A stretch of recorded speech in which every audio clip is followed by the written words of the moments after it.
Vamos a seguir trabajando con la presentación de ayer, que es un poco sencilla, pero como es tanto lo que hay que ver, prefiero mejor solo colocar subtítulos y luego les explico. Me avisan cuando la vean, por favor.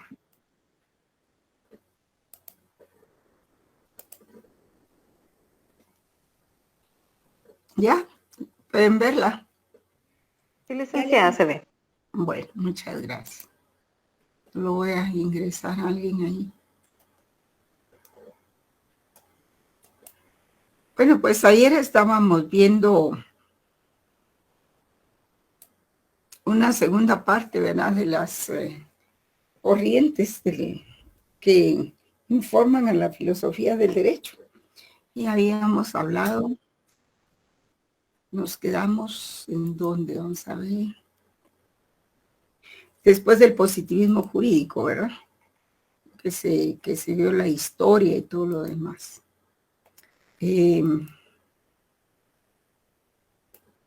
No sé si nos quedamos aquí.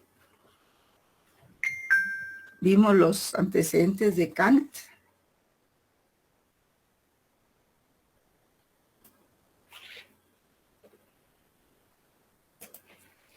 Bueno, seguimos pues con lo que es el positivismo, ¿verdad? Vamos a ver un poco. Habíamos hablado de los filósofos de la modernidad, como Hugo Grocio, Thomas Hobbes, John Locke, Pufendorf, Juan Jacobo Rousseau, que habían empujado la idea de la formación de un Estado en la sociedad a nivel, sobre todo en Francia, ¿verdad? Después de la caída de los reyes, de Luis XIV, me parece.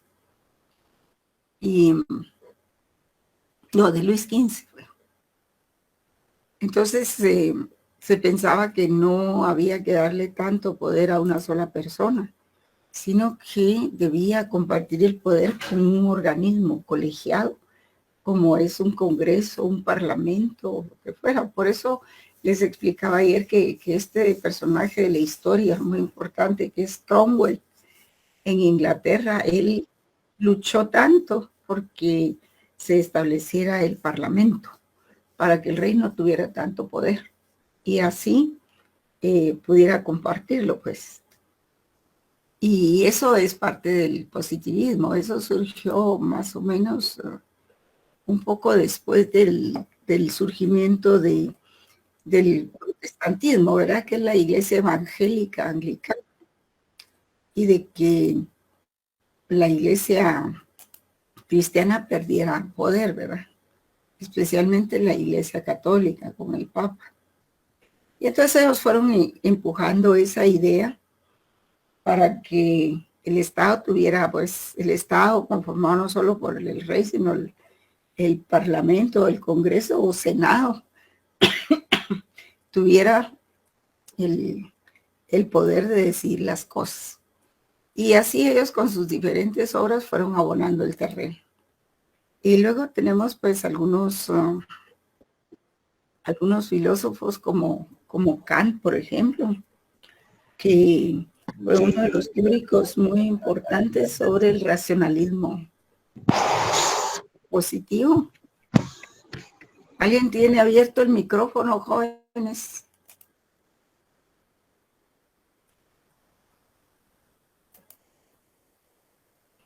Entonces, pues, luego de todos los análisis sobre el naturalismo, pues surge el positivismo, pero hay que hacer una llamada de atención ahí, jóvenes. Nunca los fenómenos se dan químicamente puros, no es aquello que pasó el naturalismo y ya no quedó nada, no es así, sino que a la par de que va apareciendo una nueva forma de pensar, pues también va desapareciendo otra en su mayoría. Y para eso pasan siglos, pues, porque lo que más cambia, lo que más difícil cambia en el hombre, en el individuo, mujer u hombre, es la ideología. El concepto que se tiene de lo que es derecho, de lo que es la justicia y todo, es lo que más cuesta cambiar, igual que las normas jurídicas, ¿verdad? De manera que los cambios entre ellos, naturalismo y positivismo, no son así tajantes, sino que son poco a poco. Hay transversalidad ahí. Así tenemos pues que el positivismo jurídico, pues nos referimos a cualquier opinión que esté de acuerdo, como la ciencia, como monopolio, es un monopolio del conocimiento acerca del universo. Y esto es lo que el positivismo, perdón, es característicamente antimetafísico y comúnmente antirreligioso. Y ese se remonta al menos al siglo XIX. Actualmente ya no es así, ¿verdad? Pero uno de sus principales seguidores fue Hans Kelsen. Y llega a representarlo, en el siglo XX. Y Kelsen pues nos muestra que el positivismo jurídico es la base, es la corriente de la ciencia jurídica que cree poder resolver todos los problemas jurídicos que se planteen con base en el derecho positivo, por medios puramente intelectuales. Permítanme un momentito, me había olvidado. Entonces, esta como definición del derecho positivo, pues es conformada por este filósofo Hans Kelsen, como les repetía, y a principios del siglo XX, ¿verdad? Y creen que todos los problemas jurídicos que se planteen, pues se pueden resolver con el derecho positivo por medios puramente intelectuales y sin recurrir a criterios de valor. Y pues debemos entender que el derecho positivo es un orden coercitivo cuyas normas son creadas por actos de voluntad de los seres humanos, es decir, por órganos legislativos, judiciales y administrativos o por la costumbre de los seres humanos. Y Kelsen pues tuvo un fuerte impacto en esta corriente, como ya se indicó, pues estructuró y desarrolló la conocida teoría pura del derecho. Y alrededor de 1911 publica su primera gran obra, en la cual nos muestra conceptos muy definidos y kantianos, tales como la estricta separación entre el ser y el deber ser, o sea que el ser corresponde al positivismo y el deber ser al justnaturalismo. Y entre las ciencias naturales y nos hace ver también la diferencia entre ciencias naturales y normativas, entre causalidad e imputación jurídica, entre la ciencia del derecho y la sociología, y entre la ley causal y la norma. Y un elemento fundamental que destaca en su teoría Hans Kelsen es la coacción como parte esencial y definitiva del derecho, ¿verdad? Ya me voy a ingresar.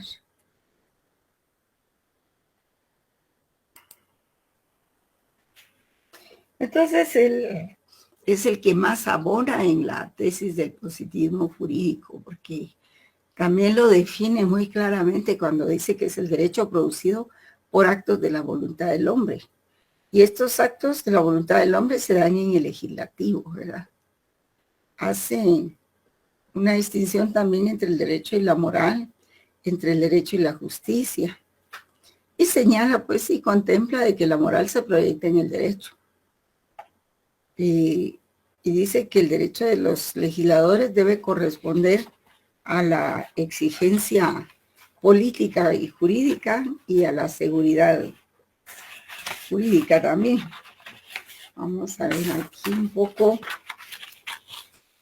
una cita que hay de él. Según Hans Kelsen, el positivismo jurídico es el nombre que se le da a la teoría del derecho, que considera únicamente derecho al creado por la voluntad humana. Ello es el derecho positivo. Esta teoría considera, por una parte, que la previsibilidad y seguridad jurídica son valores fundamentales en la producción de las normas jurídicas por quienes se hayan autorizados, y además que el derecho y la moral constituyen órdenes sociales distintos, o sea, separa el derecho de la moral. Y separados, no existiendo, por tanto, conexidad conceptual necesaria entre el derecho y lo justo. Lo anterior, pues, no quiere decir que no exista la moral o que el derecho no deba aspirar a ser justo. Todo lo contrario. El derecho debe siempre aspirar a armonizarse con la norma moral de justicia, pero siempre teniendo en cuenta que existen diversos sistemas morales o de justicia y que, por tanto, la calificación de un derecho moralmente correcto dependerá del sistema moral que se escoja. También hay vamos a ver, bueno, ya no voy a abundar en Hans Kelsen porque tengo otros personajes que desarrollar. Que sería, por ejemplo, Norberto Bobbio. Se refiere también al naturalismo, perdón, al positivismo jurídico. Y él pues señala que hay tres formas de conocer el positivismo jurídico. Un momento, Jorge.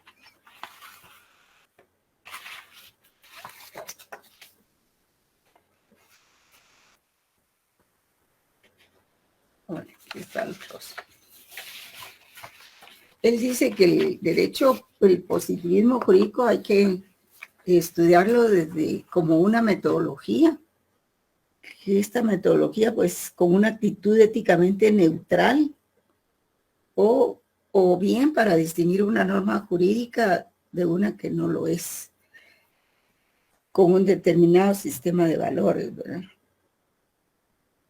Pero también se puede analizar, dice Norberto Bobbio, como una teoría del derecho positiva, como una teoría del derecho, como nosotros lo estudiamos en nuestro primer semestre, ¿verdad? Que se vincula a la existencia del derecho a la formación del Estado. Y como una ideología, ¿verdad? Que todo derecho positivo es justo. Solo por ser derecho positivo, sin importar si realmente su contenido es justo y ni si es justo. Entonces, siendo así, pues sería ustedes saben que la ideología pues tiende a ser, se extiende entre las personas y la ideología del derecho positivo pues es casi como parecido a la propaganda, ¿verdad? De que el derecho positivo es el único justo. Y todavía lo sustentan muchos juristas y muchos abogados, ¿verdad? Y otros abogados que solo repiten lo que oyen, que no lo analizan. Y muchos hablan de que solo existe la ley y la ley y la ley, porque ese es el paradigma actual, ¿verdad? Tal como les iba indicando de cómo iba evolucionando estas tesis. Entonces, así las cosas, el instrumento idóneo para obtener ciertos fines es el instrumento, dice Norberto Bobbio, para obtener ciertos fines como el orden, la paz y la seguridad jurídica. Sí, es un instrumento para eso. Y pues tenemos también algunas tesis sobre Alf Ross, que era otro filósofo que decía que hacía la comparación entre el derecho que se estaría refiriendo al derecho justnaturalista y al derecho que debe ser, no, perdón, al derecho que es el derecho positivista, que no es igual, decía él, al derecho que debe ser, que eso ya corresponde a los postulados justnaturalistas. Y esto corresponde a una diferencia entre el derecho y la moral, entre el derecho que es y el que debiera ser. También existe la concepción imperativista de las normas, es decir, que el derecho se impone para ser obedecido. ¿Por qué? Porque es un conjunto de normas que se aplican por la fuerza. ¿Y quién aplica la fuerza? Pues el Estado. El Estado con su poder público. Y pues en una concepción mecanicista se decía también que los jueces aplican el derecho, pero no lo crean, ¿verdad? Aunque ya con la integración de la ley a veces tienen que tener cuidado con la creación del derecho, porque esa es una función que corresponde al legislativo, ¿verdad? Pero en la idea de que todo el ordenamiento jurídico debe ser obedecido, ¿verdad? Entonces hay una negación, por decirlo así, de la existencia del derecho natural anterior y superior al positivo, ¿verdad? Digamos que Kelsen es uno de los autores modernos para quien la coacción no es un instrumento, sino un elemento esencial de las normas jurídicas. Y su argumentación se orienta a mostrar las debilidades de las teorías clásicas, pues estas, al considerar que el derecho es una norma que se hace valer por la coacción, es una fórmula, es como un regreso al infinito, ¿verdad? Según Kelsen, si el derecho es una norma que se hace valer por la coacción, la norma secundaria que garantiza la aplicación de la coacción para que pueda ser considerada una norma, debe a su vez estar garantizada por una tercera norma. Bueno, y así sucesivamente. Entonces, esta dificultad, dice Alf Ross, se supera solo si se admite que la regla de derecho no es una regla cuya eficacia esté garantizada por otra regla que establece una sanción, sino que ella es jurídica porque dispone de una sanción. Y Alf Ross se orientará en ese mismo sentido de Kelsen. Para Alf Ross, la relación entre norma jurídica y fuerza está dada porque la primera afecta la aplicación de la segunda, y no porque el primero esté protegido por la segunda. Y desde esta perspectiva, el sistema jurídico nacional es un sistema de normas que regulan el uso de la fuerza física. La teoría moderna de la coacción concibe el derecho como un conjunto de reglas que tienen por objeto la regulación del uso de la fuerza en la sociedad y que determina quién puede usarla. Ello es qué grupo social tiene el monopolio de la fuerza. Por supuesto que la tiene el Estado y sus órganos. Y cuándo puede usarla y dentro de qué determinadas circunstancias puede hacer uso legítimo y no arbitrario de ella. Cómo debe ser aplicada y por último, qué cantidad de fuerza puede ser aplicada, ¿verdad?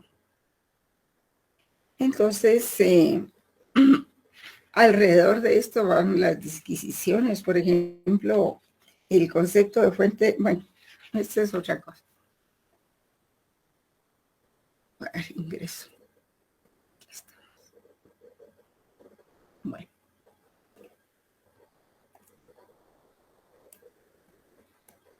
Tenemos aquí pues algo que impulsa mucho al positivismo jurídico. Es porque en las sociedades surgieron varias necesidades. Por ejemplo, cuando cayó el Imperio Romano, pues había que ver qué ley era la que los ciudadanos estaban obligados a obedecer. Por ejemplo, por ejemplo, la ley romana se convirtió en la ley general para todos y siguió prevaleciendo como un derecho común. Pero a la vez cada comunidad, cada pueblo, cada ciudad tenía sus propias costumbres y sus leyes.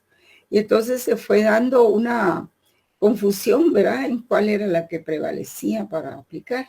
Y eso fue lo que los glosadores y los posglosadores fueron aclarando, ¿verdad?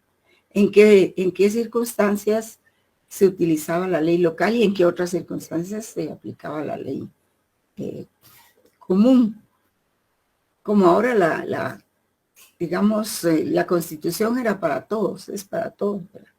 Pero hay leyes, está el Código Municipal, están las leyes orgánicas y cosas así.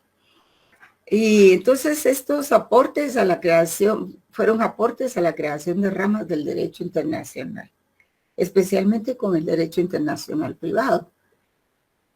Y esto dio lugar también a lo que les decía yo, al Jus Gentium, que es el que primero aparece, el derecho internacional, que es el derecho de todos los pueblos, cómo se relacionaban todos los pueblos, para dar paso a la seguridad en el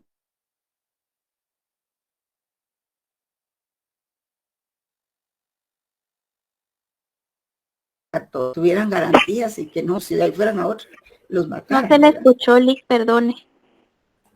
No, Es que como que se le cortó la llamada un ratito. así. Y ahora sí me escuchan. Sí, ahora sí. Ah, bueno, qué bien. Pues no sé a qué se debió. Y así se fue creando pues también las teorías de las corporaciones, de las asociaciones, de las sociedades y de todos esos cuerpos colectivos. ¿Hay alguien que tenga su micrófono abierto? Voy a ver un momento. Elmer se llama. Ah, sí. Elmer. Elmer. Voy a ver aquí en los grupos. Sí, oigo un teléfono, un micrófono abierto. Vamos a ver. Elmer será con H o sin H. Ay, Elmer Sin Dubón. H, Lick. Ah, ya, Elmer Dubón. Pues aquí está, pero no, ya lo apagó. Sí, sí. Muy bien, gracias. Ya lo apagó.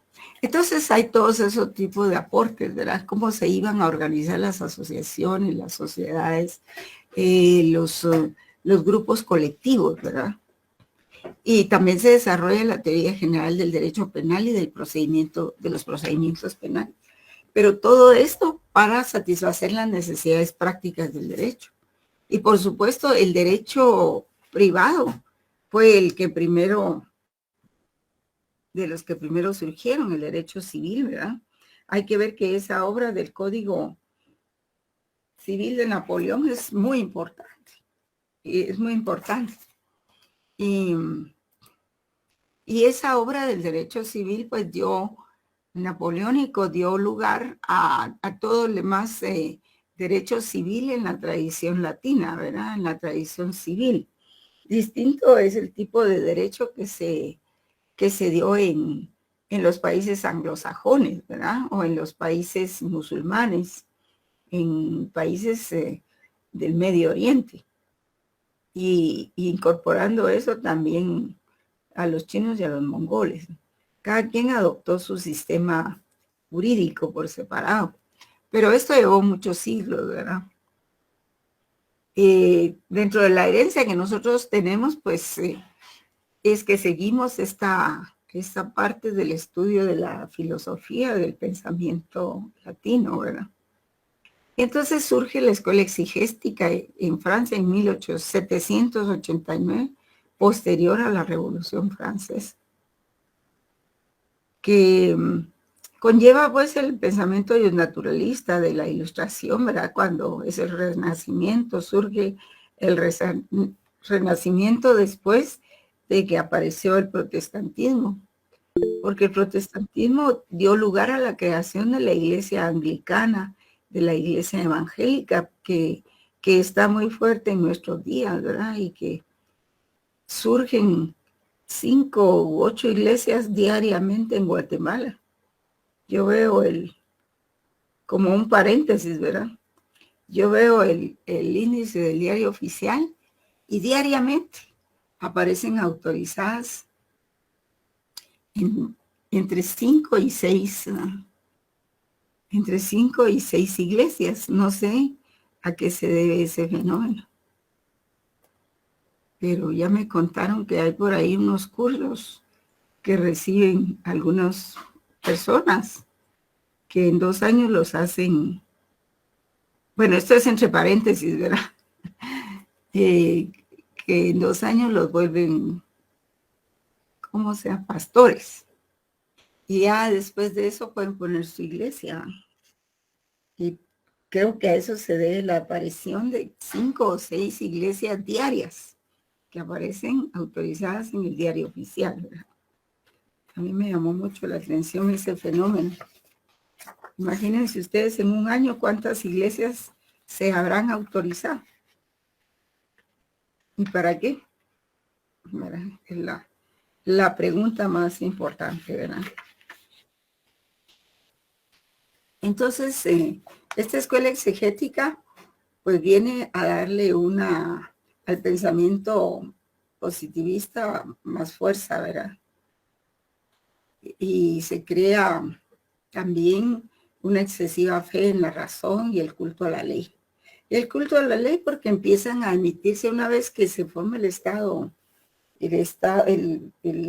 estamento legislativo, pues empiezan a emitir leyes y leyes y leyes pensando que con una ley se van a arreglar las cosas. Y no consideran el contexto ni las condiciones sociohistóricas que están dando lugar a los problemas en la sociedad, ¿verdad? Y pues ya con eso no es que termine el derecho natural racionalista, pero lo van relegando para darle paso al positivismo jurídico. Y según Bobbio, pues el positivismo se ocupó de una serie de cuestiones concernientes a la teoría y práctica del derecho, entre los que resaltan la cuestión de los juicios de valor, la concepción coercitiva del derecho, la primacía de la ley, el imperativismo de la norma jurídica, el método jurídico, el ordenamiento jurídico y la presencia de la ideología en el derecho. Y debe agregarse a las anteriores la cuestión de la definición propia de positivismo jurídico. Entonces, esas son cuestiones relevantes en toda esta relación histórica, ¿verdad? Que por supuesto la postula Norberto Bobbio.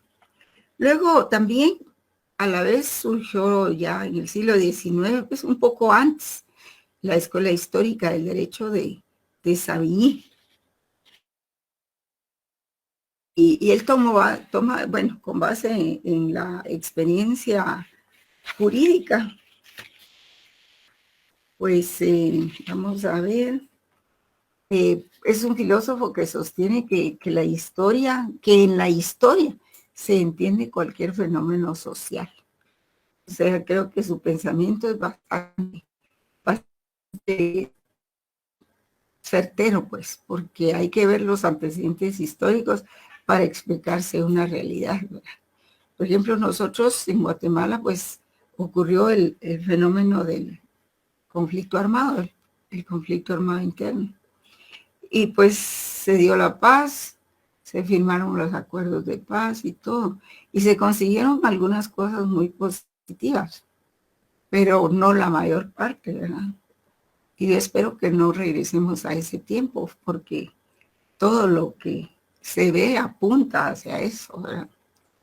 Entonces, realmente creo que no en todas las sociedades es que pega eso de basarse en la historia para entender los tiempos vigentes, ¿verdad?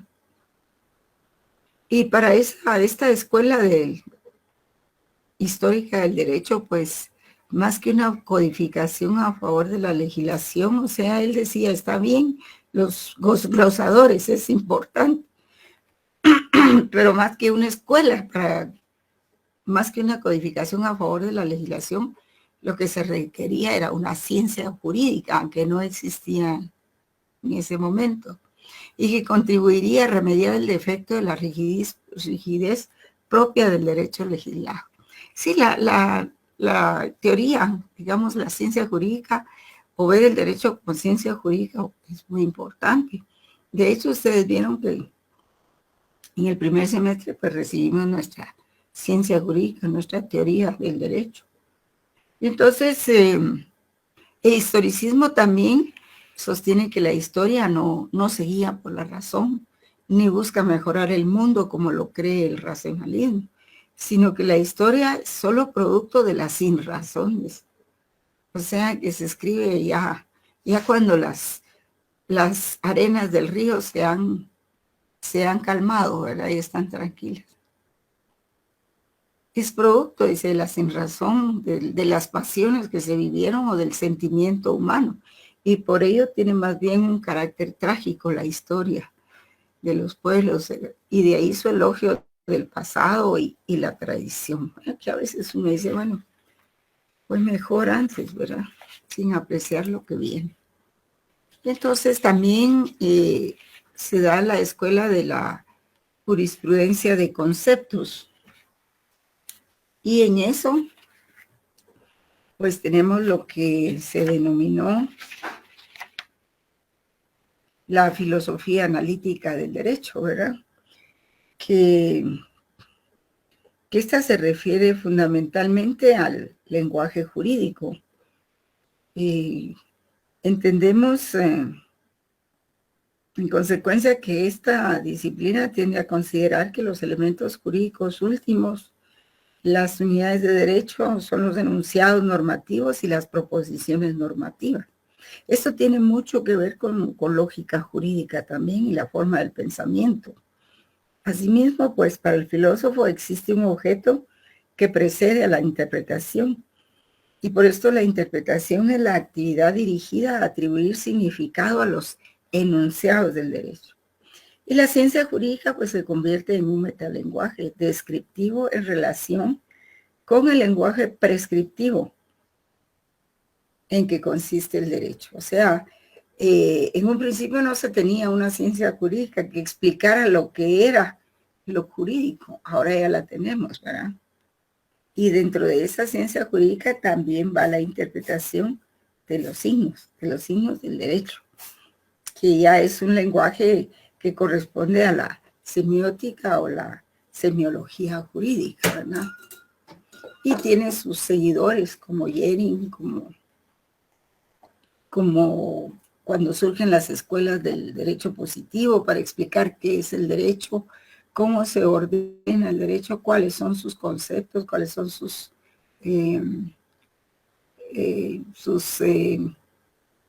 digamos, sus etapas torales, el desarrollo mismo de los procesos, de las figuras jurídicas, por qué hay un derecho sustantivo y un derecho procesal, ¿verdad?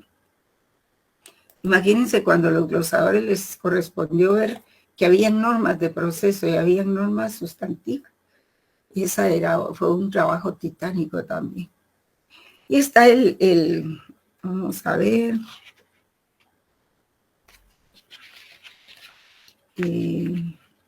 hay mucho del contenido de lo que dice el doctor Máximo Pacheco en esto, ¿verdad?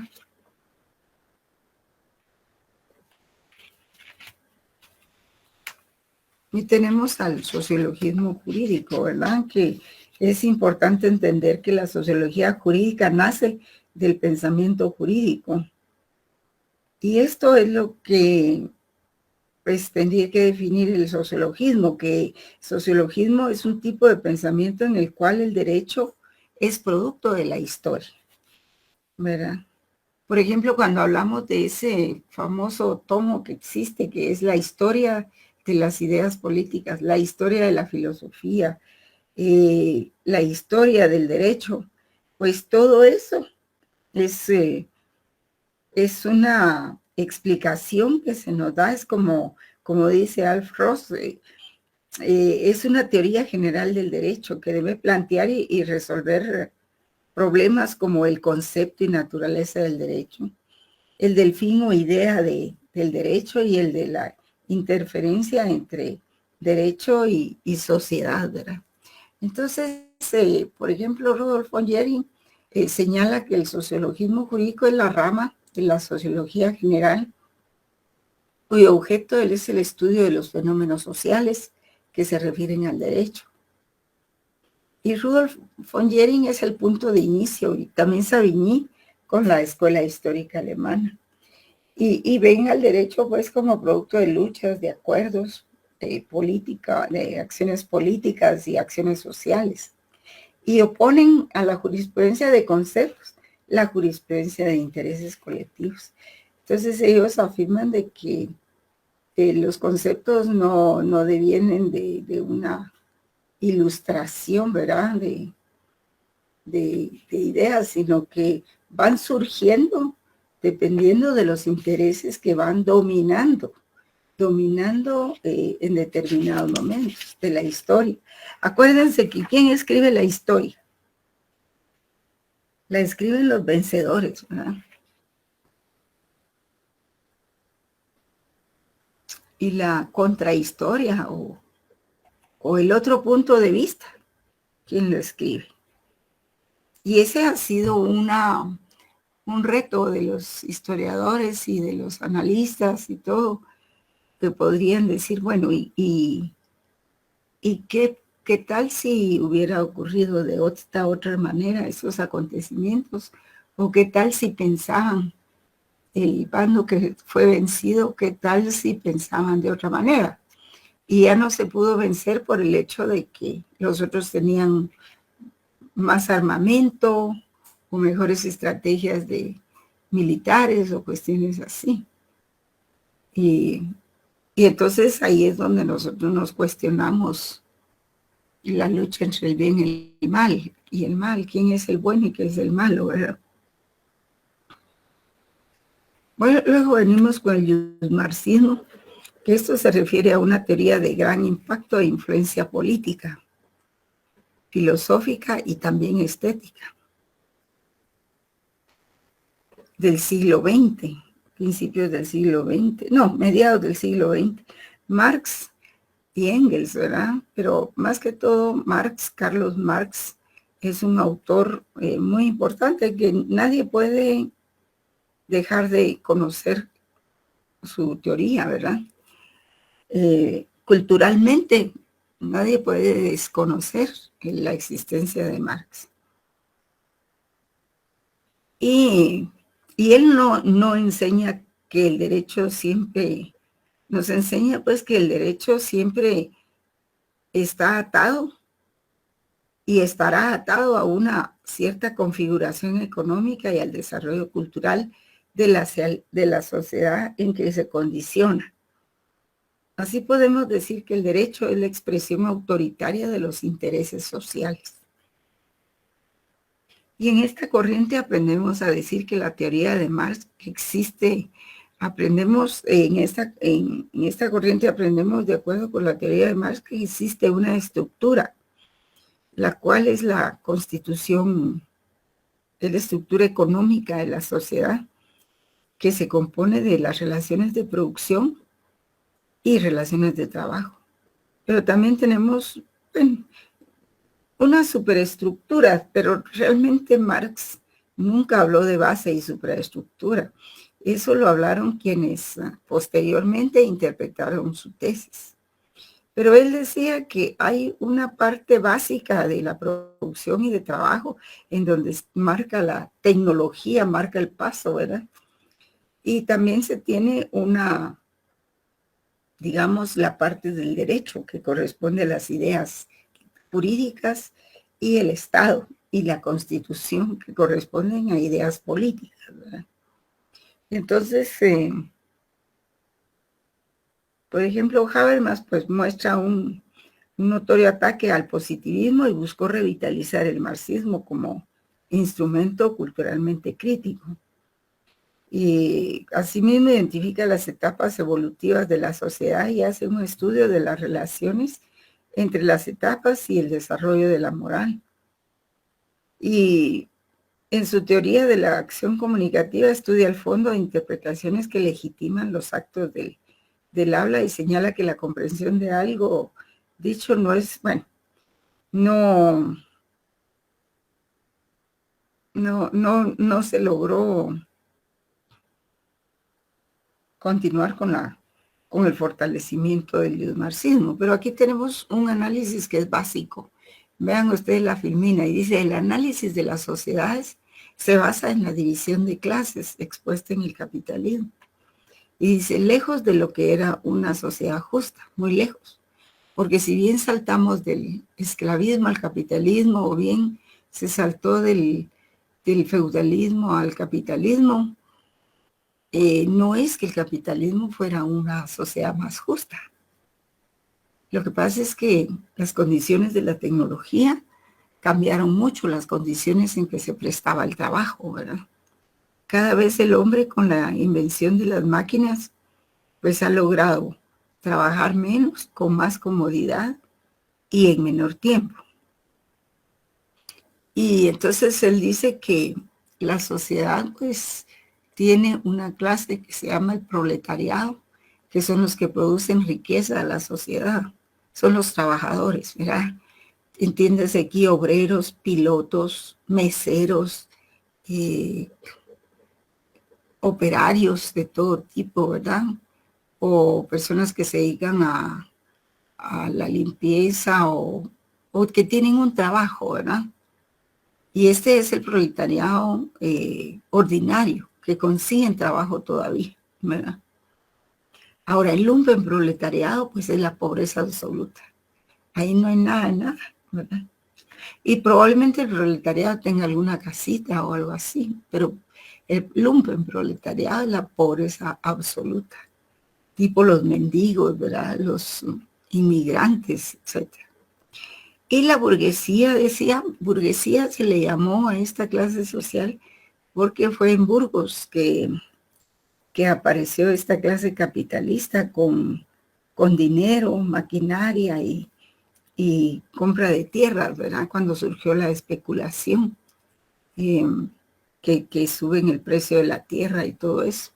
Entonces ellos acumulan capitales. Y por eso se llamó burguesía, porque los primeros aparecieron ahí, o tal vez fueron los que primero identificaron en la tesis de Marx, ¿verdad? Y esa clase social pues posee la riqueza, tanto en tierras como en maquinaria, y todo eso sirve para la producción y explotación. Y ellos compran los servicios del proletariado para su explotación. Y se dice explotación porque lo que producen es mucho más rico, mucho más valioso que el salario que reciben, ¿verdad? Y por eso dicen que son explotados porque no se les da lo que cuesta justamente lo que producen en 8 horas o en un mes, en fin. Y entonces dice Marx que el Estado es el aparato político, económico, social de esta clase y que el derecho es la dictadura de la clase dominante hecha en ley. Bueno, ahí ya tienen información por si culturalmente no la tenían, en eso consiste. Y vamos a ver el estructuralismo. Pues es un método empleado en las ciencias sociales, con el cual se pretende ser descriptivo. Es para todos aquellos estudios históricos, descriptivos, ¿verdad? Toma como materia prima los fenómenos sociales sin evaluarlos ni juzgarlos, solo describirlos. Y el estructuralismo vincula a todos los ejemplos particulares de fenómenos sociales con una estructura que conlleva a la estructura subyacente, lo cual significa que sus autores o sus orígenes no son tomados en consideración para nada, ¿verdad? Es el estructuralismo, es eso, elaborar estructuras y considera la realidad humana como el resultado de relaciones sistemáticas y constantes o estructuras, perdiendo toda sustantividad. Afirma que la realidad es el resultado causal de la interacción de tales estructuras y que como tales lo constituyen y determinan, ¿verdad? Y son corrientes de pensamiento que se oponen a las corrientes filosóficas, como el humanismo, el historicismo, la fenomenología, etc.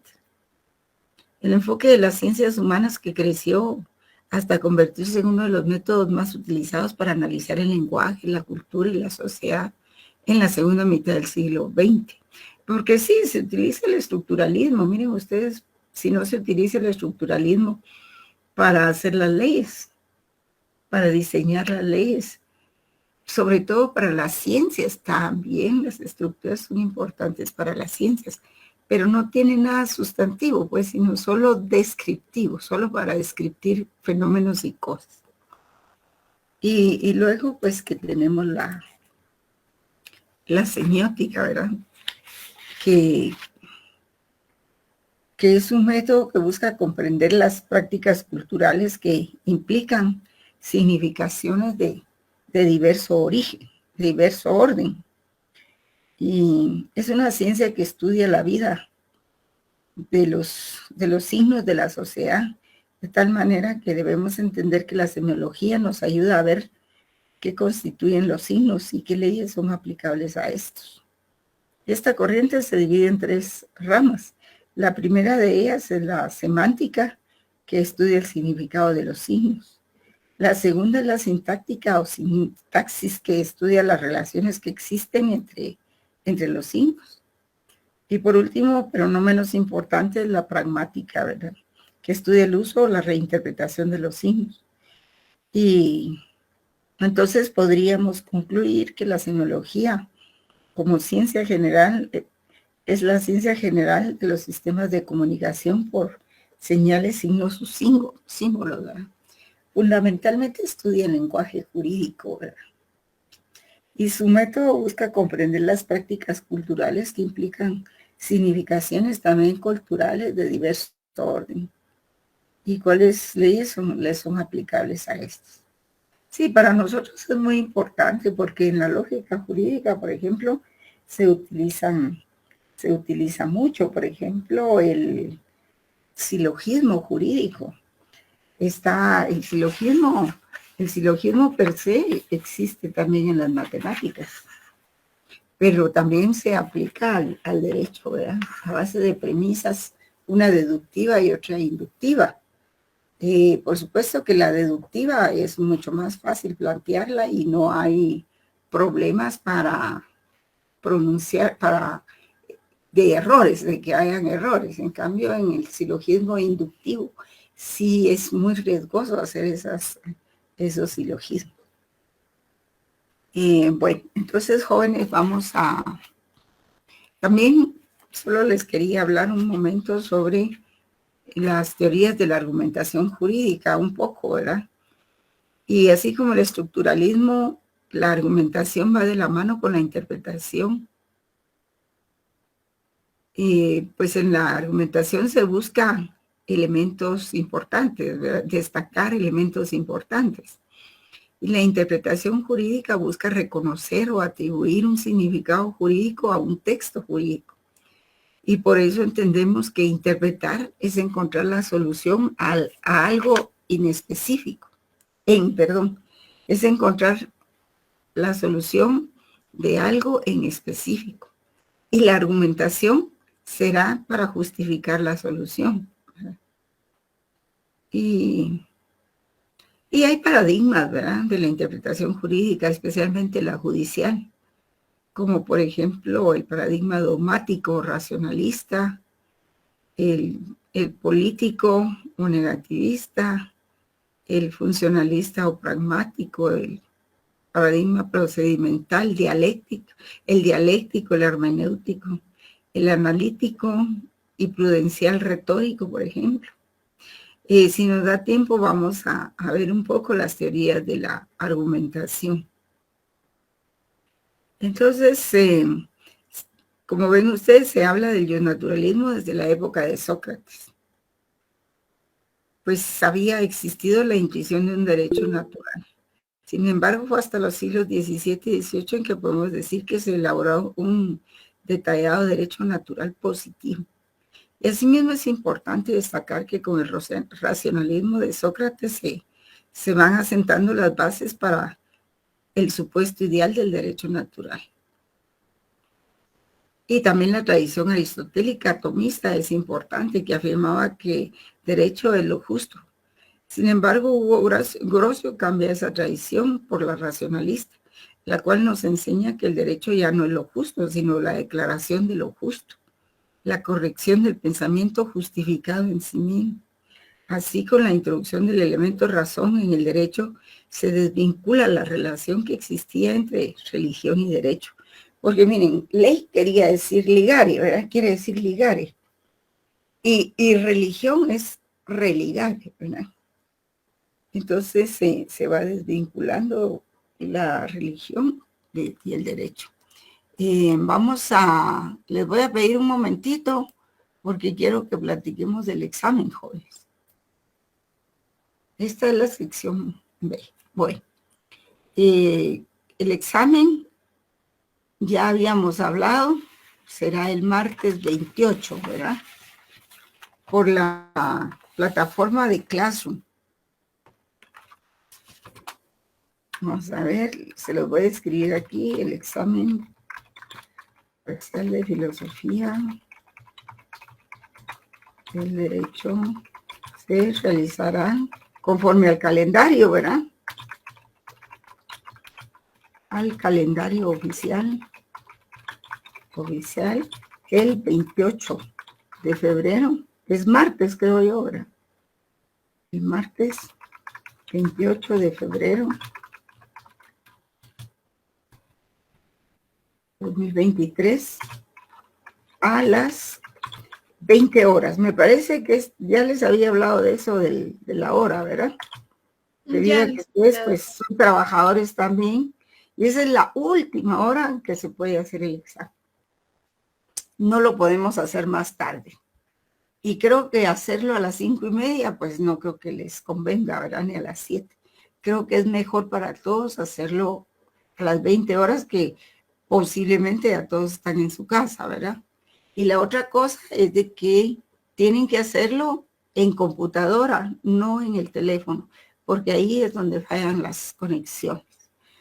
Sí, joven, sí, Jorge, usted quería... Sí, buenas noches, les decía. La palabra. Mi consulta era en base a la conquista de Napoleón, porque en principio fue lo de privado, ¿verdad?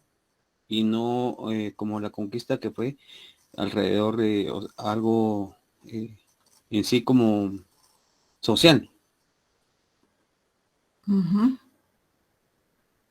Pues mire, no le encuentro mucho qué es lo que me está preguntando exactamente.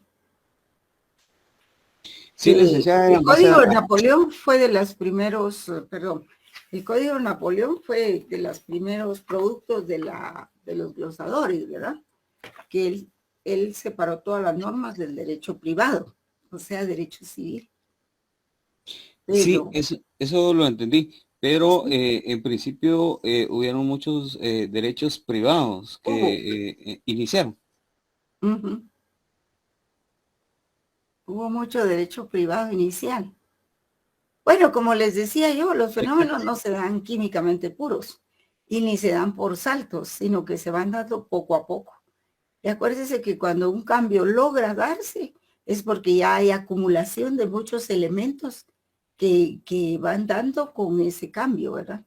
Hay mucha acumulación ya de cuestiones escritas, de acontecimientos, de pronunciamientos sociales, de problemas jurídicos que se van generando, y conforme a esas necesidades fue que los glosadores fueron elaborando pues los códigos, ¿verdad? Por decir así de una vez. Primero, determinando la separación entre el derecho público y el derecho privado. Eso fue lo primero. Entre el derecho común y el derecho local, ¿verdad? Y después de eso, pues, ya, bien. Bien, en cuanto al tiempo para la realización del examen, jóvenes, miren, como tengo casi 1000 alumnos, les decía yo, ¿verdad? Entonces, necesito, pues, no puedo hacerles pregunta directa. ¿Qué es la filosofía, por ejemplo? Y que ustedes me contesten, porque cada quien tiene su manera de escribir y de redactar, y a veces, y eso cuesta mucho, pues, calificarlo. Imagínense, ¿cuántos alumnos tiene la sección B? Son como 250 alumnos, o creo que son 270. Imaginen ustedes esto. Entonces yo les voy a hacer preguntas, ya sea de respuesta múltiple, para que ustedes contesten la que consideran la respuesta correcta, o bien de falso y verdadero, ¿verdad? Falso o verdadero.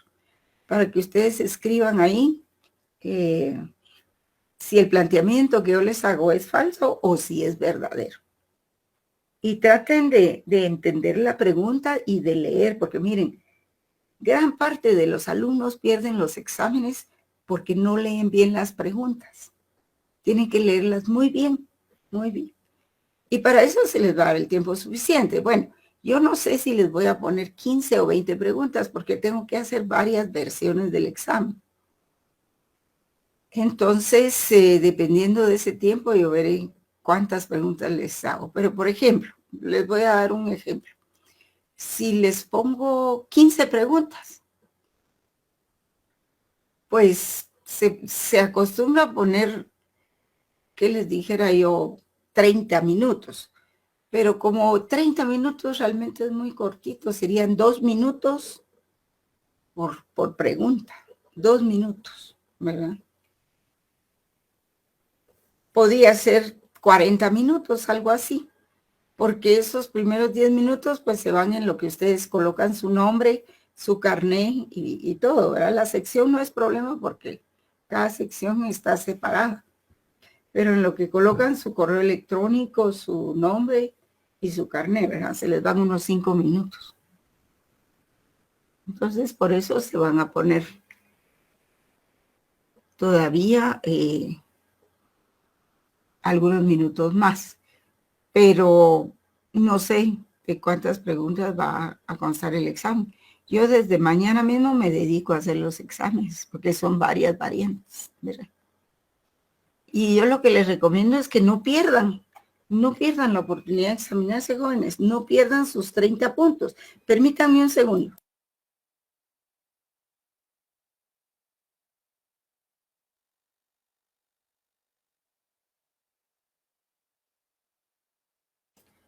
Pues sí, entonces no pierdan sus puntos. Podrían sacar 20 o 15 o 25 o 30, pero no se pierdan la oportunidad y lean bien las preguntas.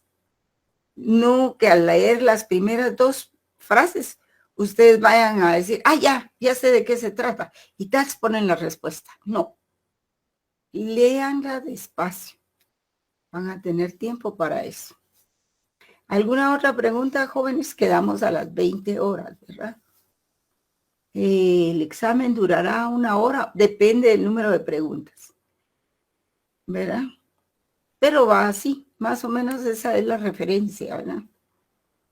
Si son, por ejemplo, 30 preguntas, pues más o menos unos 1 minuto por pregunta o 2 minutos por pregunta, ¿verdad? Porque lo que pasa es que si se les pone mucho tiempo, el problema es de que empiezan a llamarse por WhatsApp o por teléfono. Mira, ¿qué quiere decir esto? Esta es falsa, esta es verdadera. Entonces, se pierde la pureza de la prueba. Aunque yo estoy segura que con Classroom no hay vigilancia en la pureza de la prueba. Es un sistema tan poroso este. Y por eso yo siempre uso Moodle, ¿verdad? Pero como me imagino que para complacerla a los estudiantes, las autoridades quitaron el uso de la plataforma Moodle, y así lo digo, ¿verdad? Pues estamos así, ¿verdad? Muy bien, jóvenes, así es de que, pues, no les deseo buena suerte, sino que estudien, porque su buena calificación va a depender del trabajo que le pongan a la clase. Tienen que estudiar. Detrás de una buena calificación va una buena organización. Así es que lean los documentos. ¿Alguna otra intervención, jóvenes? Pues no es que no les desee, pero la mala suerte y la buena suerte dependen del azar. Aquí no vamos al azar. Aquí vamos a lo seguro, a entender los contenidos del curso. Solo, licenciada, gracias por su respuesta. Muy grande. Muy bien. Pues a usted. Gracias, Jorge. Pues estamos en eso, ¿verdad? Para resolver dudas en la medida de lo posible. Y por favor, hagan su examen desde una computadora. Estén media hora antes de que empiece el examen ya listos para ingresar. Prueben la plataforma unos 15 o 20 minutos antes, ¿verdad? Así van a lo seguro. Bueno, jóvenes, hasta pronto. Y Y realmente pues entre exámenes es difícil dar clases porque luego viene el otro examen, tienen que estudiar y todo. A ver cómo nos va.